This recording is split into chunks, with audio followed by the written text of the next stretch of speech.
여러분, 귀한 하나님께서 여러분을 축복의 통로로 부르셨어요. 그래서 이 모양으로 저 모양으로 사용하시는데, 이 시간에 축복의 통로라는 찬양 부르실 때에 정말 예수 그리스도의 사랑이 우리를 통하여 누군가에게 전해지게 하옵소서라는 이 마음 가지고 이 찬양 나누었으면 좋겠습니다.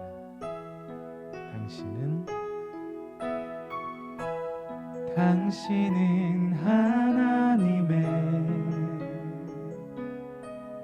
언약 안에 있는 축복의 통로, 당신을 통하여서 열방이 주께 돌아오게 되리. 당신은 하나님의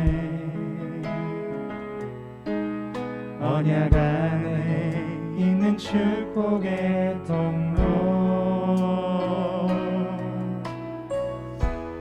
당신을 통하여서 열방이 주께 돌아오게 되리. 이 시간에 찬양할 때는 당신이라는 단어에 희성을 넣었으면 좋겠어요. 하나님께서 우리 교회를 택하시고 불러주셔서 이 땅 가운데 새기셨는데, 당신이라는 단어에 희성을 넣어서 우리 하나님의 세우신 귀한 희성교회가 주님 안에서 축복의 통로가 되길 바라는 마음으로 찬양하겠습니다. 희성은 하나님의, 희성은 하나님의, 아멘. 주님 언약 안에 있는 축복의 통로, 희성을 통하여서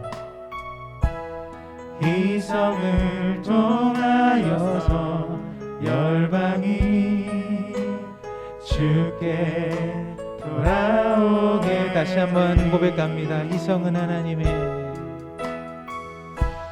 희성은 하나님의, 주님 언약 안에 있는 축복의 통로, 희성을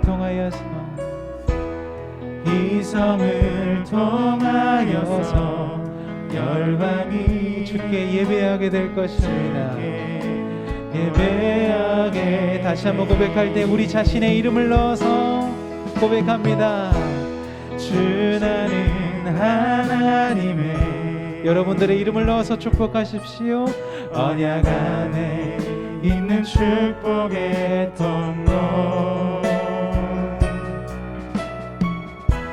주 나를 통하여서 열방이 주께 돌아오게 되리.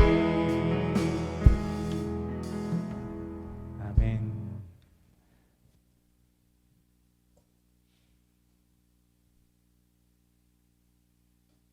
기쁘게 주님 찬양하며 나아가도록 하겠습니다.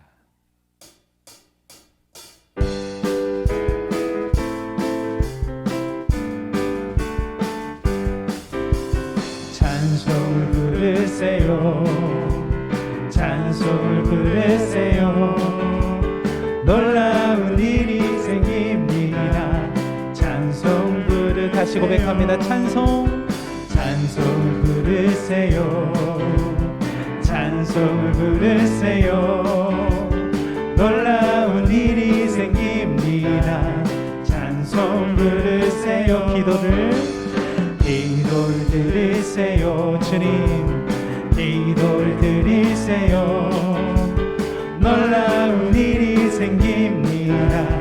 기도 드리세요. 서로 사랑하세요. 서로 사랑하세요. 놀라운 일이 생깁니다. 서로를 사랑해요. 말씀을 들으세요. 말씀을 들으세요. 놀라운 일이 생깁니다. 우리 처음부터 다시 고백할까요?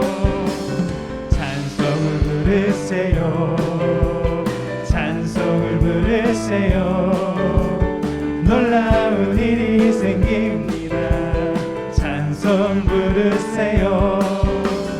기도를 드리세요. 기도를 드리세요.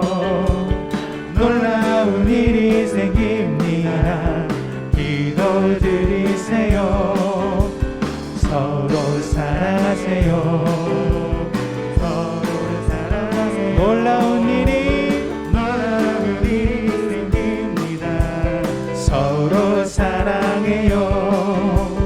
말씀을 들으세요. 말씀을 들으세요. 놀라운 일이 생깁니다. 우리 3절 고백하겠습니다. 서로 사랑하세요. 서로 사랑하세요. 놀라운 일이 생깁니다. 서로 사랑해요. 말씀을 들으세요. 말씀을 들으세요. 놀라운 일이 생깁니다. 말씀 들으세요. 그리 아니하실지라도 감사해요. 주님 뜻을 믿기 때문이죠. 그리 아니하실지라도 사랑해요. 협력해서 선을 이루어요. 언제나 나를 향한 신실한 사랑, 우리를 향한 그 크신 사랑, 우리가 함께 높이며 주를 찬양해. 할렐루야. 하나님께 영광. 그리 아니하실지라도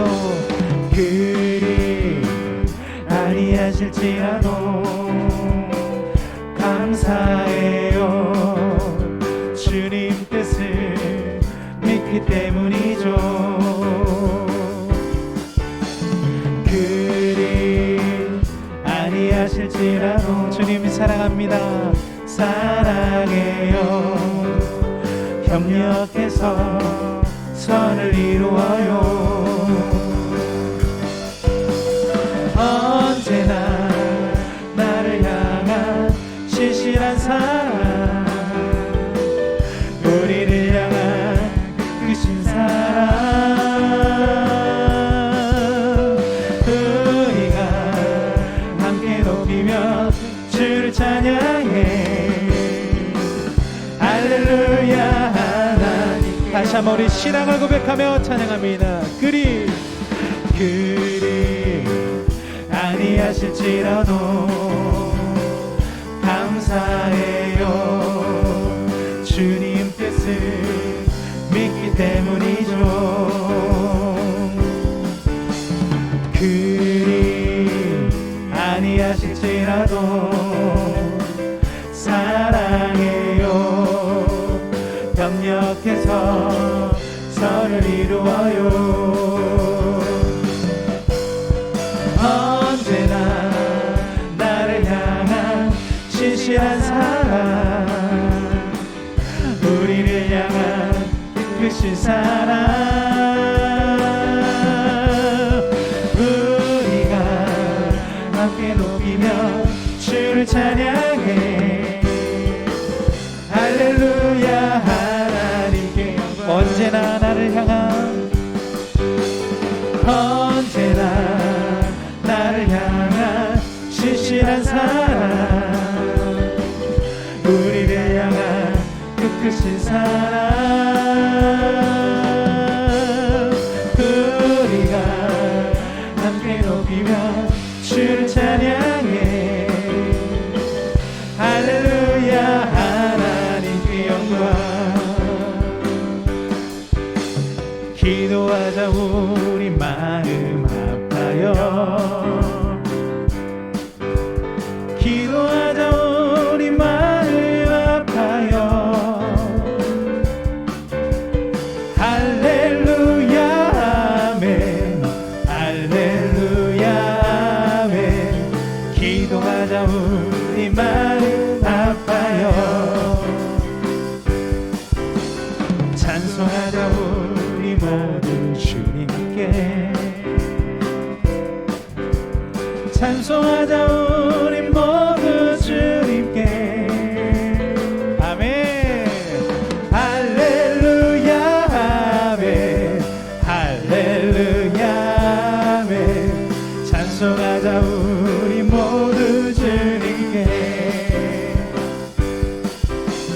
걸어가자 늘 영광 저문을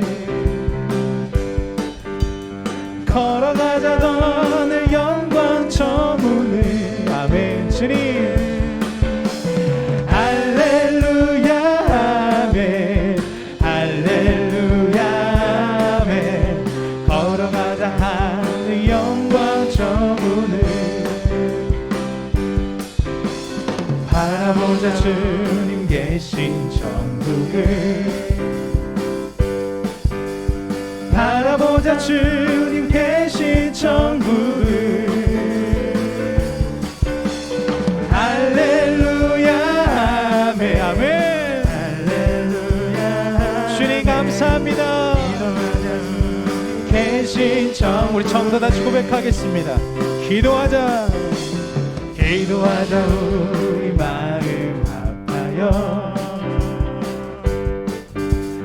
기도하자 우리 마음 아파요 할렐루야 아멘 할렐루야 아멘. 기도하자 우리 마음 아파요 찬송하자 찬송하자 우리 모두 주님께 찬송하자 우리 모두 주님께 할렐루야 아멘 할렐루야 아멘. 찬송하자 우리 모두 주님께 걸어가자 하늘 영광 저문을 걸어가자 하늘 영광 저문을 할렐루야 아멘 할렐루야 아멘. 걸어가자 하늘 영광 저문을 바라보자 주님 계신 천국을 바라보자 주님 계신 천국을 할렐루야 할렐루야 아멘 할렐루야 아멘. 바라보자 주님 계신 천국 할렐루야 아멘 할렐루야 아멘 할렐루야 아멘. 바라보자 주님 계신 천국을 바라보자 바라보자 주님 계신 천국을 바라보자 바라보자 주님 계신 천국을. 우리에게 천국 소망 주신 예수 그리스도 앞에 박수로 영광 올려드리시겠습니다. 아멘.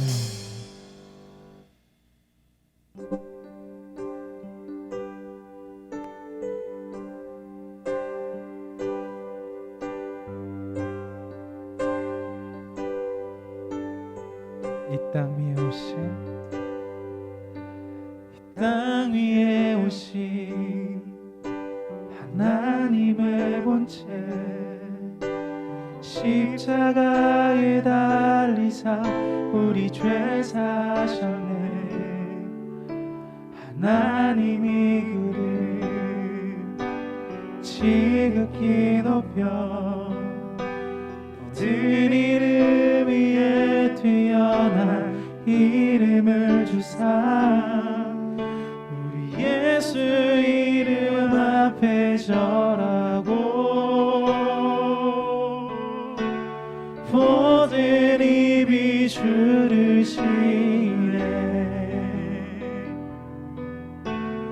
영광 중에 오실 주를 보리라 선포해. 왕의 만세 존귀와 위엄을 찬양해. 왕의 왕께 만세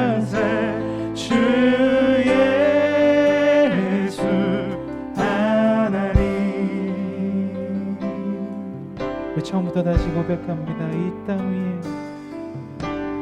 땅 위에 오신 하나님의 본체 십자가에 달리사 우리 죄 사하셨네. 하나님이 그린 지극히 높여 모든 이름 위에 뛰어난 이름을 주사 우리 예수 이름 앞에 절하고 모든 입이 주를 시네. 영광 중에 오실 주 보리라. 선포해 왕께 만세. 존귀와 위엄을 찬양해.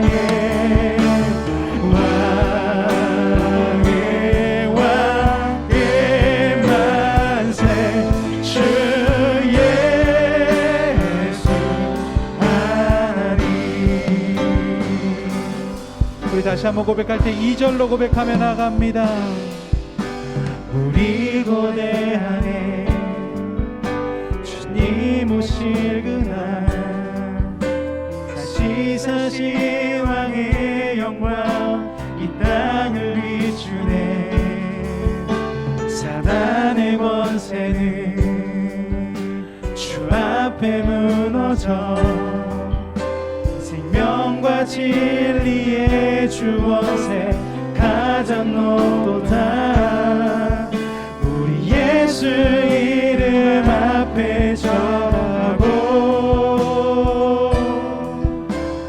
모든 입이 주를 시네. 영광 중에 오실 주 보리.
예수 이름 높이며 나갑니다.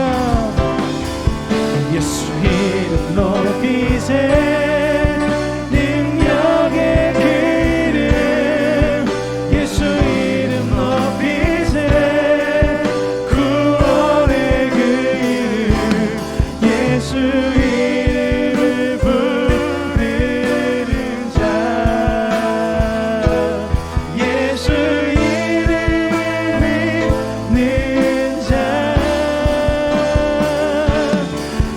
이름 앞에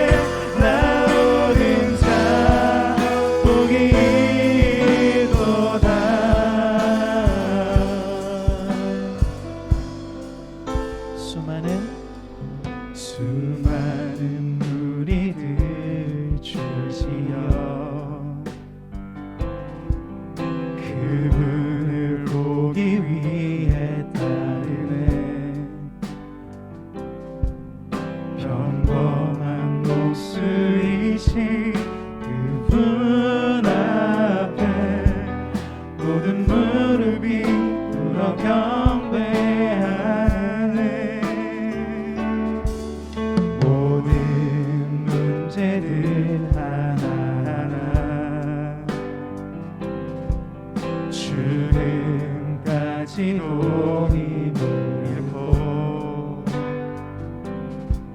생명의 근원 되신 예수 이름 앞에 모든 권세들 굴복하네.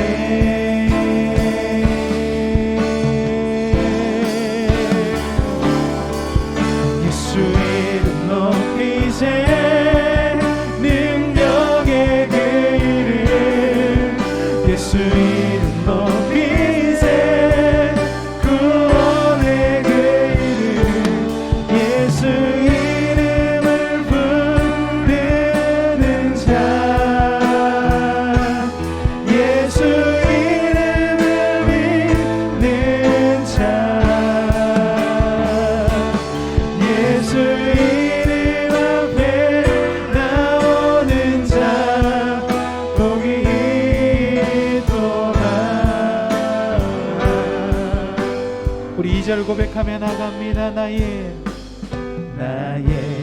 계획이 실패하고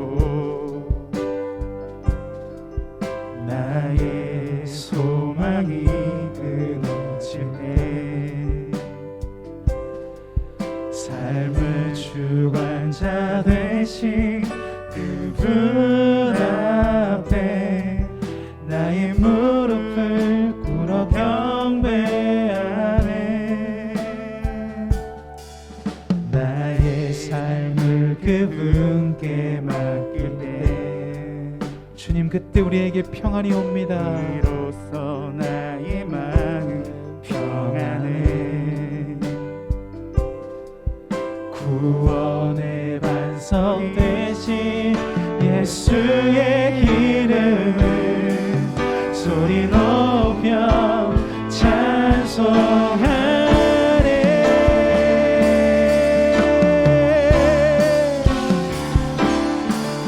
예수 이름 높이세 능력의 그 이름 예수 이름 높이세 구원의 그 이름 예수 이름을 부르는 자 예수 이름을 믿는 자 예수 이름 앞에 나오는 자 복이 있도다.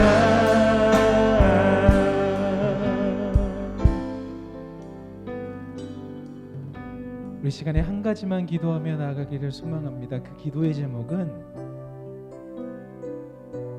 예수님의 능력이 우리의 능력이 되게 하여 주옵소서. 예수 이름의 능력이 우리의 능력이 되게 하여 주옵소서. 그래서 우리를 묶는 모든 더러운 권세들 떠나가게 하시고 우리를 힘들게 하는 모든 세력들 떠나가게 하셔서 예수 이름의 권세를 누리며 사는 우리 되게 달라고 그것 가지고 기도하며 주님 앞에 나가도록 하시겠습니다. 기도하며 나가겠습니다. 기도하시겠습니다. 사랑의 하나님 감사합니다. 예수 그리스도의 이름의 능력이 우리에게 살아 역사하게 인도해 주시오. 살아계신 하나님의 아들 예수 그리스도의 이름 예수님 예수님 예수님 예수님 자정하여 주시고 예수님의 이름의 능력이 지금 이 시간 성전을 덮으시고 임재하여 주시옵소서. 우리를 자유케 하여 주시옵소서. 우리를 깨어나게 하여 주시옵소서. 더러운 것 떠나가게 하여 주시옵소서.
주님, 우리가 예수 그리스도의 이름 앞에 나왔습니다. 이 귀한 주일 찬양 예배 가운데 함께하는 성도님들에게 예수 이름의 권능과 그 귀한 능력을 허락하여 주옵소서. 하나님, 우리는 연약합니다만 주께서 보내주신 성령의 능력은 전능하십니다. 그 전능하신 권세가 예수 그리스도의 보혈과 이름의 능력으로 우리에게 오게 하여 주옵소서. 그리하여 겁내어 살아가는 것이 아니라 주님 앞에 강하고 담대하게 살아갈 수 있도록 인도하여 주옵소서. 이제 하나님의 말씀을 듣습니다. 이 귀한 시간 역사해 주셔서 빛 비추어 주옵소서. 그리스도 대신 예수님의 이름으로 기도드립니다. 아멘. 하나님께서 오늘 우리들에게 허락하신 말씀은 마태복음 6장 9절로부터 13절까지의 말씀입니다. 마태복음 6장 9절로부터 13절까지의 말씀입니다. 신약성서 8면에 기록되어 있습니다. 저 한 절 여러분 한 절 교독하시다가 마지막 절은 함께 읽겠습니다. 그러므로 너희는 이렇게 기도하라. 하늘에 계신 우리 아버지여, 이름이 거룩히 여김을 받으시오며 나라가 임하시오며 뜻이 하늘에서 이루어진 것 같이 땅에서도 이루어지이다. 오늘 우리에게 일용할 양식을 주시옵고 우리가 우리에게 죄 지은 자를 사하여 준 것 같이 우리 죄를 사하여 주시옵고. 함께 읽겠습니다. 우리를 시험에 들게 하지 마시옵고 다만 악에서 구하시옵소서. 나라와 권세와 영광이 아버지께 영원히 있사옵나이다. 아멘. 이 자리에 함께 예배드리시는 귀한 성도님들과 또 상황이 되지 않아서 웹상에서 함께 예배드리시는 희성의 가족들에게 하늘로부터 내려오는 은혜와 평강이 깃들기를 바랍니다. 오늘은 주여 기도를 가르쳐 주셔서 네 번째 시간, 주기도문 네 번째 시간입니다. 주기도문의 이해를 통해서 구조를 살펴보았는데요. 처음에는 하늘에 계신 우리 아버지라고 하나님을 부르죠. 기도의 대상을 부르고 시작하고요. 그 기원에는 6개의 기원이 있다고 말씀을 드렸습니다. 그 중에서 오늘은 세 번째 기원인데, 첫 번째 기원, 두 번째 기원, 세 번째 기원이 뭐냐 하면 아버지에게 초점이 맞춰 있는 기원입니다. 첫 번째는 아버지 이름에 대한 기원, 두 번째는 아버지의 나라에 대한 기원, 그리고 오늘 살펴볼 기원은 아버지의 뜻에 대한 기원. 그래서 기원에 대한 첫 번째, 두 번째, 세 번째는 하나님 아버지를 향해 있고요. 네 번째, 다섯 번째, 여섯 번째 기원은 우리를 향해 있습니다. 네 번째 기원은 우리에게 일용할 양식, 그리고 다섯 번째 기원은 우리에 대한 용서, 여섯 번째에 대한 기원은 시험과 악. 그래서 네 번째, 다섯 번째, 여섯 번째는 우리에 대한 기원이 나와 있고요. 그렇게 기원을 드린 후에 송영, 나라와 권능과 영광이 영원히 아버지의 것입니다 라고 하고 주기도문이 마칩니다. 오늘은 세 번째 기원에 기록되어 있는 아버지의 뜻이 하늘에서와 같이 땅에서도 이루어지게 하소서, 이 단락을 살펴보겠습니다. 여러분, 아버지 뜻이 무엇일까요? 성경에 보면 하나님의 뜻에 대한 본문들이 있는데요. 대표적인 본문은 데살로니가전서 5장 16절로부터 18절까지의 말씀이 대표적인 하나님의 뜻에 대한 말씀입니다. 제가 읽겠습니다. 항상 기뻐하라. 쉬지 말고 기도하라. 범사에 감사하라. 이것이 그리스도 예수 안에서 너희를 향하신 하나님의 뜻이니라. 이 하나님의 뜻에 대한 정의는 성경에 굉장히 여러 군데에 나와 있습니다. 그렇다면 오늘 본문이 이야기하는 하나님의 뜻은 무엇일까? 이것을 조명해 볼 필요가 있습니다. 하나님의 뜻에 대한 정의가 성경에 여러 군데 나와 있기 때문에 주기도문에서 이야기하고 있는 하나님의 뜻이 무엇인지를 우리는 오늘 살펴보려고 합니다. 오늘 본문에 기록된 뜻, 하나님의 뜻에 대한 원어적 의미는 구원을 이루시는 하나님의 계획을 이야기합니다. 다시요. 오늘 주기도문에 기록되어 있는 하나님의 뜻에 대한 원어적 의미는 구원을 이루시는 하나님의 계획을 이야기합니다. 하나님의 뜻을 이루는 주체가 무엇일까? 누구일까가 맞겠죠? 하나님의 뜻을 이루는 주체가 누구일까? 하나님의 뜻이란 하나님의 구원에 이르게 하는 계획인데 그것을 이루게 하시는 주체가 누구일까? 그런 질문 가운데 우리는 이렇게 답변할 수밖에 없습니다. 하나님의 뜻을 이루는 주체는 사람이 아니다. 하나님의 뜻을 이루는 주체는 분명 하나님이시다. 인간의 역사를 주관하시고 인간의 구원에 대한 계획은 하나님의 손에 이끌리게 되어 있기 때문입니다. 그러므로 사실 구원의 주체는 인간이 아니죠. 그런데 구원의 주체자이신 하나님께서는 결코 홀로 일하시지 않습니다. 반드시 하나님의 사람들과 함께 일하시죠.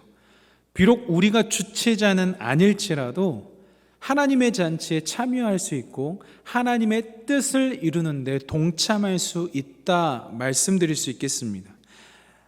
예로 요한복음 2장에 기록되어 있는 가나의 혼인잔치에 물 떠온 하인들이 등장합니다. 그러나 그 물 떠온 하인들이 가나의 혼인잔치를 주최한 것은 아니었죠. 그들은 주최자는 아니었지만 그들은 하나님 나라의 잔치에 참여한 사람들이었고 누구보다도 그 구원의 영광을 맛본 사람들입니다. 여기서 우리가 알 수 있는 것은 우리가 주체가 아닐지라도 하나님 나라에 참여할 수 있고 하나님의 뜻을 이룰 수 있다라는 말씀입니다. 그렇다면 여러분들에게 드리고 싶은 도전이 하나 있는데요. 만약 여러분들께서 여러분의 삶 속에서 하나님의 뜻을 이루고 싶으시다면 여러분들은 주체자가 되시면 안 됩니다. 다시요. 만약 여러분들께서 여러분들의 삶 속에서 하나님의 뜻을 이루고자 하신다면 여러분들은 여러분의 삶의 주체자가 되시면 안 됩니다. 여러분들의 삶의 주체자는 하나님이 되셔야 하나님께서 하나님의 뜻을 여러분들을 통해 이루시는 것입니다. 그래서 우리는 축복의 통로가 되는 것이죠. 예전에 한 교회의 어떤 목사님께서 들려주신 이야기입니다. 도시의 중심가에 작은 식당을 운영하는 한 어떤 집사님께서 새해를 맞이해서 30년 동안 그렇게 하진 않았지만 이제부터라도 주일은 쉽니다라는 표지를 내걸겠다고 하고 내걸었답니다. 그래서 그 집사님께서 이제야 내가 제대로 신앙생활 하는 것을 고백할 수 있겠다며 매우 기뻐했습니다. 그리고 며칠 후에 종업원 10명을 데리고 교회에 나왔고 10명을 교회에 등록시켰습니다. 어떻게 그렇게 할 수 있었을까? 여러분, 그렇게 할 수 있었던 이유가 있었는데요. 그게 뭐냐면요, 종업원들이 주일에 예배를 드리면 그날 근무하는 것으로 쳐줬답니다. 월급에 포함시킨 거죠. 그래서 나온 거예요. 사실 종업원들 입장에서는 바보 같은 사장이라고 속으로 비웃을지도 모르겠지만 그 집사님의 입장에선 그게 기쁨이었고 그렇게 하나님께 영광 올려드리는 것이 주일에 쉴 수 있었던 또한 기쁨이었다는 것을 고백한 적이 있습니다. 그 집사님을 움직였던 마음은요, 그 주체자는 하나님입니다. 하나님께서 감동을 주신 거죠. 그 감동을 주신 것에 그 집사님은 동참한 것이고 그 잔치에 그 종업원들까지 그 잔치를 누리게 된 것입니다. 이처럼 우리가 축복의 통로가 되려면 하나님께서 우리의 삶의 주체자가 되셔야 합니다. 여기에서 하나님의 뜻이란 다시 한번 반복 설명드리면 구원을 향한 계획이라고 하셨죠. 여러분, 혹 일주일에 몇 명이나 비신자를 만나시나요? 다시 한번, 여러분 일주일 동안 삶을 살아가시다가 믿지 않는 사람들을 몇 명이나 만나시나요? 그리고 여러분들을 믿지 않는 그 비신자들을 만나실 때 어떤 표정과 태도로 그들을 맞이하시나요? 일상생활 속에서 살아가다 보면 주민센터도 가고 은행도 가고 또 때론 신속 항원검사도 받고 PCR 검사도 받고 그러잖아요. 근데 저는요, 여러분들이 그분들을 만나실 때 미소와 또한 친절한 인사를 건네시기를 강력하게 권면드립니다. 제가 주민센터, 저기 서교 주민센터를 가는데 저희 입장에서 맨 오른쪽에 그 남자분이 계시거든요. 그 남자분이 계시는데 60대 정도로 보이시는 아주머니하고 계속 싸우시더라고요. 실갱이가 벌어졌습니다. 그러니까 주민센터에서 해결해 줄 수 있는 몫이 있고 해결해 주지 못하는 몫이 있는데 아주머니께서 굉장히 화가 많이 나신 것 같아요. 제가 봐도 여러 번 왔다 갔다 하시는 것 같고, 그런데 천천히 이게 기다리면서 지켜보니까요, 그 남성분이요, 할 수 있는 도리를 다 했어요. 그분도 할 수 있는 이제 범위가 이제 없어요. 더 이상 없어요. 계속 친절하게 말씀을 드리는데도 불구하고 점점 언성이 높아지더라고요. 청년들 생각이 났습니다. 안타깝더라고요. 근데 저희 낄 수가 없잖아요. 끼면 안 되잖아요. 너무 안타까웠어요. 막 모욕을 주더라고요. 막 화를 내면서 막 모욕을 주더라고요. 너무 안타까웠습니다. 제가 청년 신방하는 중에 이런 이야기를 들은 적이 있거든요. 카페에서 일하는 청년들의 에피소드였는데, 화풀이를 자기한테 너무 많이 한대요. 이게 어떤 걸로 그게 팩트인지를 알 수 있냐면, 좀 큰 기업의 카페이다 보니까 모바일로요, 불평을 쓸 수가 있어요. 모바일로요. 그러면 그 점수가 그 사람에게 채점 기준이 되어서 그걸로 평가하는 거예요. 마치 우리가 여러분 배달 음식 시킬 때 이게 평점 매기는 것처럼. 그런데 이게 너무 독특한 게 아무런 사고와 아무런 사건이나 아무런 부딪힘이 없었는데 그런 이야기를 쓴다는 거예요. 거짓으로 지어서. 화풀이를 그 종업원한테 하는 거죠. 너무 안타까웠습니다. 이전에 그 홍대 놀이터 쪽에 그 검사 받으러 간 적이 있거든요. 그 진짜 검사 받으러 가면요, 나이대를 보면 다 청년들 같아요. 나이대가 20살 아니면 조금 나이 먹었어도 20대 후반, 좀 더 먹었어도 30대 초반 중반 같아요. 근데요, 제가 너무 그냥 하나하나 받을 때마다 인사를 했거든요. 감사합니다, 고맙습니다, 인사를 했어요. 너무 하루 종일 서 있는 게 얼마나 힘들겠어요. 물론 또 받을 거 다 받고 하겠지만 저희 청년들 중에서도 공무원들이 있으니까 생각이 나잖아요. 그래서 제가요, 감사합니다 인사하고 다 인사를 했어요. 인사를 하고 5분 동안 서서 지켜봤어요. 누가 인사 하나 안 하나. 아무도 인사 안 하더라고요. 너무 당연한 게 된 거예요. 물론 그 검사 받으러 간 것 자체가 기분이 안 좋을 수 있죠. 그리고 빨리 받아야 될 상황일 수도 있죠. 여유가 없을 수도 있죠. 그런데 좀 안타까웠어요. 저 사람들도 힘들 텐데 우리가 그리스도인들하면 우리가 비그리스도인들을 만날 접촉점이 많이 없을 텐데 그런 사람들에게 고맙습니다 인사하고 그랬으면 참 좋겠다 이런 생각을 들어요. 물론 여러분들은 많이 들으셨을지도 모르겠지만 저는 그때 상황에서는 참 못 들었었어요. 하나님의 뜻, 누군가를 구원의 자리로까지 데려오는 게 전도고 정말 어려운 자리인데 직접적으로 복음을 전하지 못할 상황이라면 우리의 표정과 우리의 태도로 그들에게 따스함을 선물할 수 있지는 않을까 이런 생각을 해보게 되었습니다. 무심코 던진 돌에 개구리 죽는다던데 무심코 던진 미소와 한마디의 감사 인사를 통해서 그 사람들의 피로가 녹진 않을까 이런 생각을 해보았습니다. 우리가 뜻이 하늘에서 우리에게 이루어진 것 같이 땅에서도 이루어지기를 원합니다라는 기도할 때는 분명 구원에 대한 이해와 바람이 있어야 되죠. 그런데 여러분 그거 아세요? 이 기도할 때 우리가 지불해야 될 대가가 있는 기도입니다. 예수님께서 우리를 구원하시기 위해서 겟세마네 동산에서 피땀 흘려서 기도하셨고 십자가의 그 길을 걸으셨고 모질게 그리고 치욕스럽게 비참하게 고난을 당하셨잖아요. 그의 결과가 우리들의 구원 아니겠습니까? 하늘의 뜻이 이루어진 것 같이 땅에서도 이루어지길 원합니다는 그 고백 안에는 우리도 예수님처럼 그 길을 걷겠습니다는 다짐이 포함되어야 하는 것이죠. 고난주간이 되면 저는 한 번씩 패션 오브 크라이스트라는 영화를 보거든요. 지금 봐도 너무 속상해요. 막 아프고요.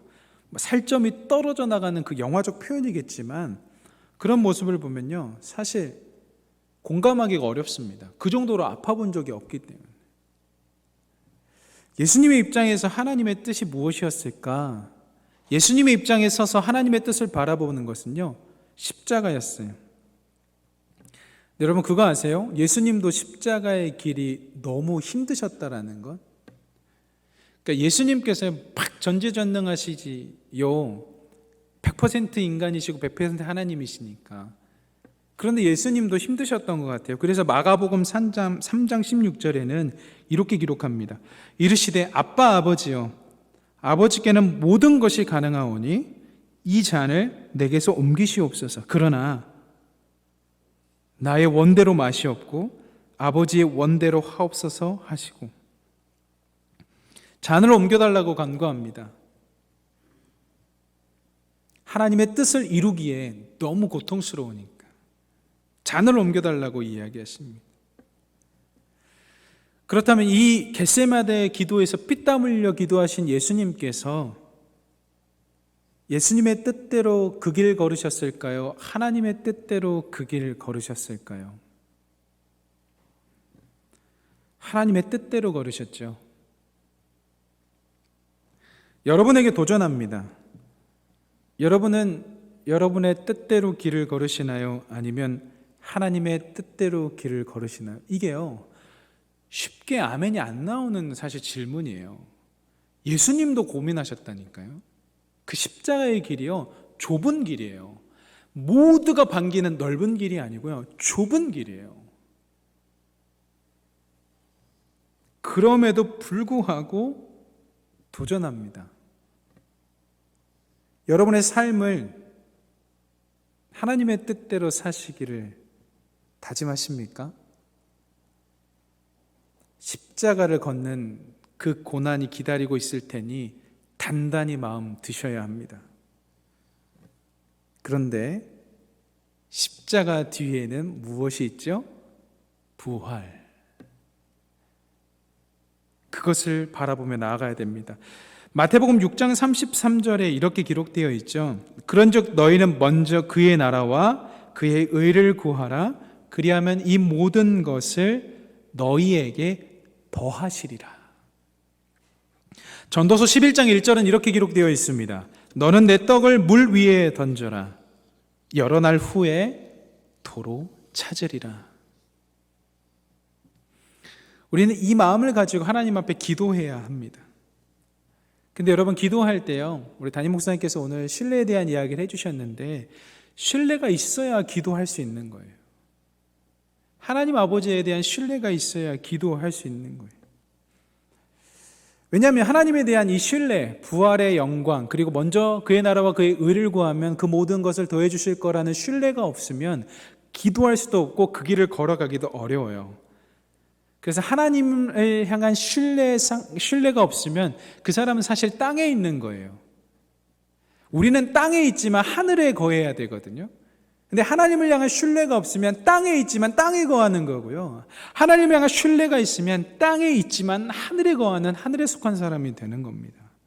그때 하나님의 뜻이 이루어지겠죠. 기도의 순간에 일어나지 않는 것들이 때론 삶의 현장에 일어납니다. 그때는 아마 이렇게 생각하실 거예요.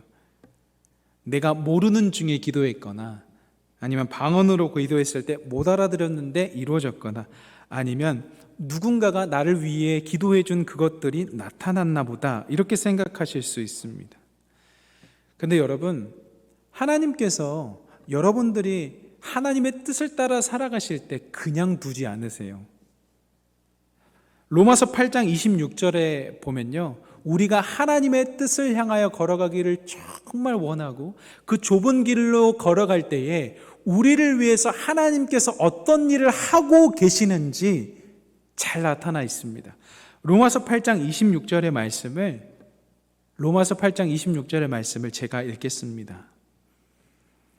이와 같이 성령도 우리의 연약함을 도우시나니 우리는 마땅히 기도할 바를 알지 못하나 오직 성령이 말할 수 없는 탄식으로 우리를 위하여 친히 간구하시느니라. 제가 다시 한번 읽겠습니다. 이와 같이 성령도 우리의 연약함을 도우시나니. 그러니까 하나님께서 우리가 하나님의 뜻을 가겠다고 다짐하고 그 좁은 길로 걸어갈 때 힘들잖아요. 그런데 그 연약함이 나오잖아요. 그때 그냥 가만히 계시는 것이 아니라 어디 한번 와봐라, 너의 레벨이 어떤지 보자, 이런 게 아니라요, 연약함을 알고 도우시고 계시는 거예요. 말할 수 없는 탄식으로 우리를 위해서 간구하고 계시는 겁니다. 기도 없는 실체는 없습니다. 다시 한번요, 기도 없는 실체는 없습니다. 기도하지 않았는데 우리에게 실체로 일어난다? 그런 건 없습니다. 기도했기 때문에 일어난 겁니다. 그러면 내가 기도하지 않았는데 어떤 실체가 일어나냐? 그것은 성령께서 우리를 위해 기도했기 때문에 실체로 나오는 겁니다. 여러분, 이걸 아셔야 돼요. 기도 없는 실체는 없어요. 우리가 기도함으로 알고 제목으로 응답을 받았든지, 아니면 누군가가 중보기도를 통해서 응답을 받았든지, 나도 안 했고 내가 기도 부탁한 그 사람도 기도 제목으로 기도를 안 했는데 이루어진 것은 성령께서 우리의 연약함을 아시고 우리를 위해서 친히 기도했기 때문에 실체로 나타난 겁니다. 믿으시기 바랍니다. 기도 없는 실체는 없어요. 기도가 있기 때문에 실체가 있는 겁니다. 성령께서 그렇게 우리를 하나님의 뜻 가운데 걸어갈 때 내버려 두시지 않는 거예요. 이것을 우리가 아는 사람하고 모르는 사람하고 그 좁은 길을 걸어갈 때 걸어갈 수 있는 힘의 척도가 완전히 다릅니다. 이걸 아는 사람은 힘들어도 독수리 날개쳐 올라갔던 쓰임을 받아서 걸어갈 것이고, 이것을 모르는 사람은 포기해 버릴 거예요. 요한복음 15장 7절에 이런 말씀이 있습니다. 너희가 내 안에 거하고 내 말이 너희 안에 거하면 무엇이든지 원하는 대로 구하라. 그리하면 이루리라. 라이놀드 니버라는 참 귀한 기독교 윤리학자가 있습니다. 그 라이놀드 니버의 아주 소중한 기도문이 있는데요, 그 기도문이 오늘 본문 달랐고 아주 일맥상통합니다. 라이놀드 니버의 기도문을 제가 읽어드리겠습니다. 하나님, 제가 바꿀 수 없는 것들은 그대로 받아들일 수 있는 평온함을, 바꿀 수 있는 것들은 바꿀 수 있는 용기를, 그리고 이 둘 사이의 차이를 알 수 있는 지혜를 허락하소서. 하루를 살아도 한껏 살게 하시며 한순간을 살아도 실컷 즐기게 하소서. 시련을 평화에 이르는 통로로 받아들이게 하시며 죄 많은 세상을 제 방식대로가 아니라 주님의 뜻에 제가 순종하기만 하면 주님께서 세상 만사를 온전한 길로 이끄실 것이라는 믿음을 갖게 하소서. 그리하여 저로 하여금 이 세상에서 적당히 행복하게 하시며 저 세상에서 주님과 더불어 가장 행복하게 하소서. 이 땅에서 적당히 행복하게 해달래요. 저 세상에서 주님과 더불어 가장 행복하겠으니. 바꿀 수 없는 것들을 그대로 받아들일 수 있는 평온함, 바꿀 수 있는 것들은 바꿀 수 있는 용기, 그리고 이 둘의 차이를 분별할 수 있는 지혜. 라이놀드 리버의 기도가 우리들의 기도가 되기를 바랍니다. 그래서 하나님의 뜻이 무엇인지를 계속해서 발견하고 이루어 나가는, 그래서 이 세상에서 적당히 행복히 살다가 저 세상에서 주님과 더불어 가장 행복할 수 있는 저와 여러분 되면 참 좋겠습니다. 여러분, 성경 인물 중에 요셉이라는 인물을 잘 아실 겁니다. 요셉은요, 형들이 참 미워했습니다. 그런데 그럴만한 것이 아버지가 요셉을 굉장히 편애했고, 편애했던 것을 알았다면 요셉이 조금 멈췄어야 됐는데 형들 앞에서 막 자존심을 구기죠. 형들의 자존심을 막 구깁니다. 형들, 내가 꿈꾸었는데 밀단을 묶고 있는데 형들의 밀단이 내 밀단에서 엎드려 절을 하던데 이게 뭘까? 사실 이 정도까지만 하면 또 멈춰야 되거든요. 그런데 형들, 내가 좀 꿈을 꿨는데 그 꿈에서 태양하고 달과 11개의 별들이 나를 향해서 절을 했어. 그러니까 부모님까지 절했다라는 그 비유를 이야기를 한 것이죠. 그러니까 형들이 성에 차겠어요. 쬐끔한데 여러분, 그 형제 간에 아마 형제들이 많은 분들은 아실 겁니다. 나이 차이가 많이 나면요 진짜 조그매 보여요. 완전 애기처럼 보이거든요. 요셉이 그렇게 도발하는데 형들이 자존심 안 상하겠어요? 그래서 노예로 팝니다. 은 20세겔. 그런데요, 이집트의 총리가 되잖아요. 그 우여곡절을 지금 말씀드리고 싶은 게 아니라 그렇게 총리가 돼서 형들을 만나는 시점이 옵니다. 그때의 요셉의 고백이에요. 창세기 45장 4절로부터 8절이 요셉의 고백인데, 이 고백 가운데 하나님의 뜻, 구원에 대한 역사가 녹여져 있습니다. 제가 읽겠습니다. 창세기 45장 4절로부터 8절입니다. 요셉이 형들에게 이르되 내게로 가까이 오소서. 그들이 가까이 가니 이르되 나는 당신의 아우 요셉이니 당신들이 애굽의 판자라. 당신들이 나를 이곳에 팔았다고 해서 근심하지 마소서, 한탄하지 마소서. 하나님이 생명을 구원하시려고 나를 당신들보다 먼저 보내셨나이다.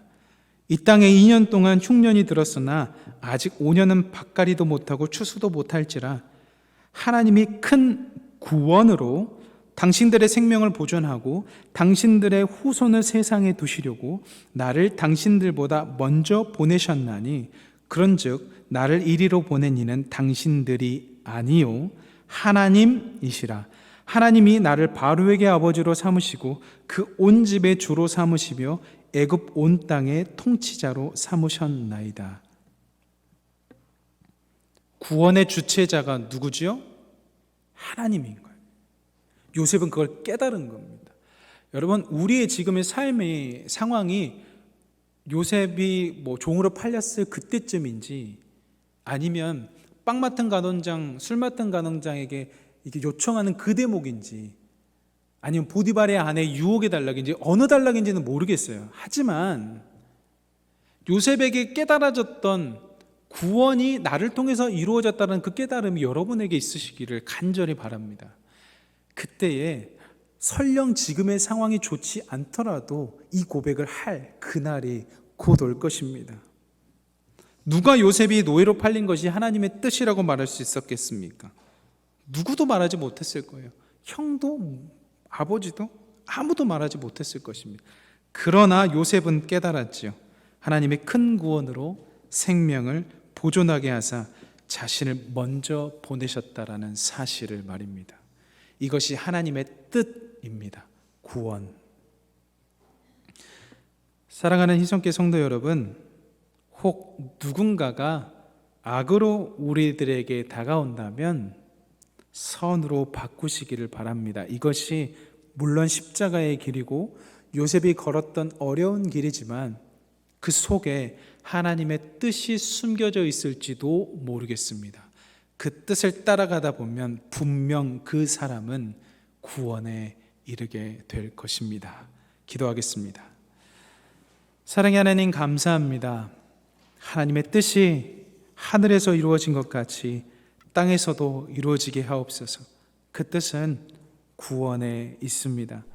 하나님, 우리가 이 땅을 살아갈 때에 비신자들을 만날 때 우리들의 빛과의 미소와 태도와 인사로 그들에게 구원을 선물할 수 있도록 인도하여 주시고, 예수님처럼 좁은 길을 걸어갈 때에 핍박이 올지라도 소망을 바라보며 그 길 걸어가게 하여 주옵소서. 그래서 주님, 우리를 통해서 하나님의 뜻을 이루어 주옵소서. 우리 귀한 희성교회를 통하여서 하나님의 뜻을 이루어 주옵소서. 그리하여 우리가 하나님께 쓰임받는 축복의 귀한 통로들이 되게 하여 주옵소서. 감사드리옵고 그리스도 대신 예수님의 이름으로 기도드립니다. 아멘. 찬송가 425장 찬양하겠습니다.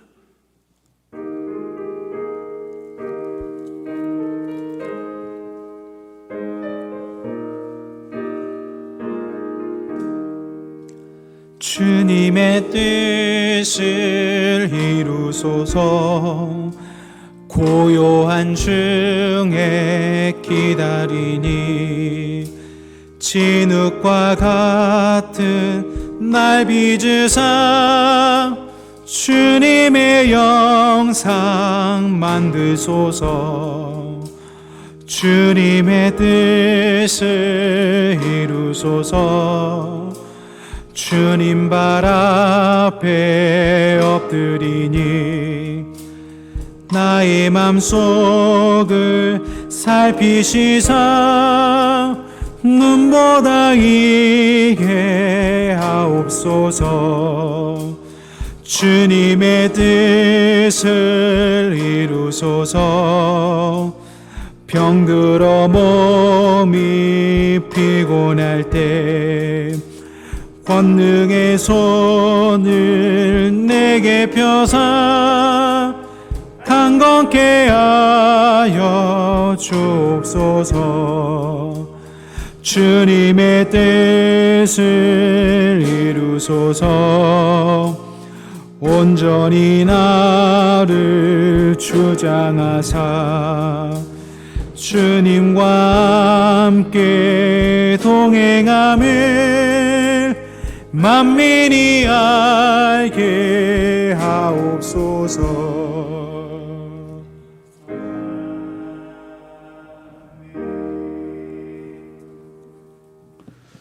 네, 교회 소식을 말씀드리겠습니다. 사순절 5번째 주일을 제가 지내고 있습니다. 주님 고난 묵상하시면서 은혜의 시간들 보내시기를 바랍니다. 다음 주일은 고난주간의 시작인 종료주일이고 4월 17일은 부활주일입니다. 기억하시고 기도로 준비해 주시기 바랍니다. 유아 세례 신청을 받습니다. 아래의 자격과 모든 기준들을 잘 보시고 4월 10일까지 신청해 주시기를 부탁드립니다. 하나님이 기억하는 사람 기억 프로그램에 많은 관심과 참여하고 계신데요. 많이 참여해 주시고 또 관심 가져주시고 기도해 주시기를 다시 한번 부탁을 드리겠습니다. 한 주간도 주님의 은혜 가운데 평안하신 복된 한 주간 되시기를 주님의 이름으로 축원합니다. 기도하시겠습니다. 지금은 우리 주 예수 그리스도의 은혜와 아버지 하나님의 크신 사랑하심과 성령님의 교통하심이 인도하신 은혜가 이 시간 하나님 앞에 예배하며 하나님의 놀라운 구원의 계획을 이루어 드리기로 다짐하며 세상으로 나아가는 우리 모든 교우들과 가정과 일터 위에 우리 교회 위에 나라와 민족 위에 온 열방 위에 이제와 영원토록 함께 하시기를 간절히 축원하옵나이다. 아멘.